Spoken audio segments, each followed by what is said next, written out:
بسم اللہ الرحمن الرحیم. میں ہوں ملک محمد علی. پروگرام بات سے بات ملک محمد علی کے ساتھ.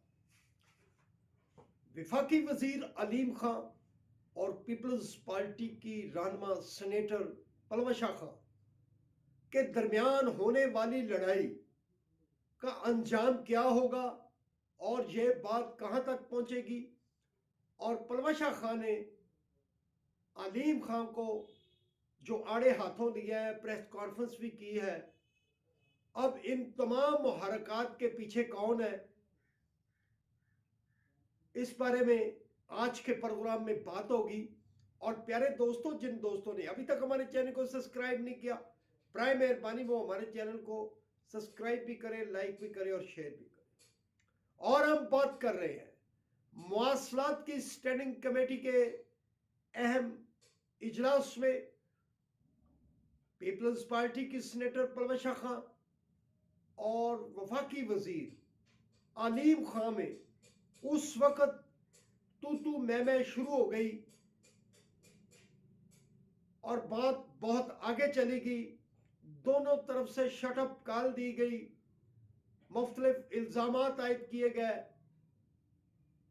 تو اس موقع پر اس لڑائی کی وجہ پلوشا خان کا وہ سوال تھا جس میں انہوں نے علیم خان کی ہاؤسنگ سوسائٹی کی طرف جانے والی سڑک کے متعلق سوال کیا تھا.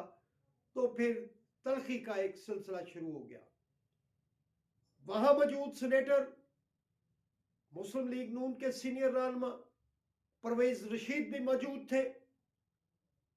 انہوں نے تھوڑا سا دونوں کو سمجھایا اور علیم خان نے کچھ بات کی ان سے، جس کے بعد پرویز رشید نے پلوشا خان سے بات کرتے ہوئے کہا کہ علیم خان اپنے رویے پر معذرت خواہ ہے، لیکن پلوشا خان نے معذرت قبول نہیں کی اور بات آگے بڑھتی چلی گئی.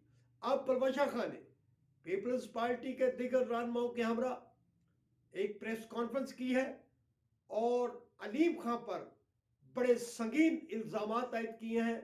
بلکہ پچھلے دنوں بھارت کے صوبہ بہار کے وزیر اعلیٰ نتیش کمار نے جو ایک مسلمان ڈاکٹر کا نقاب کھینچا تھا زبردستی، تو پلوشا خان نے اپنی اس پریس کانفرنس میں علیم خان کو نتیش کمار تک کا نام لے کر کہہ دیا.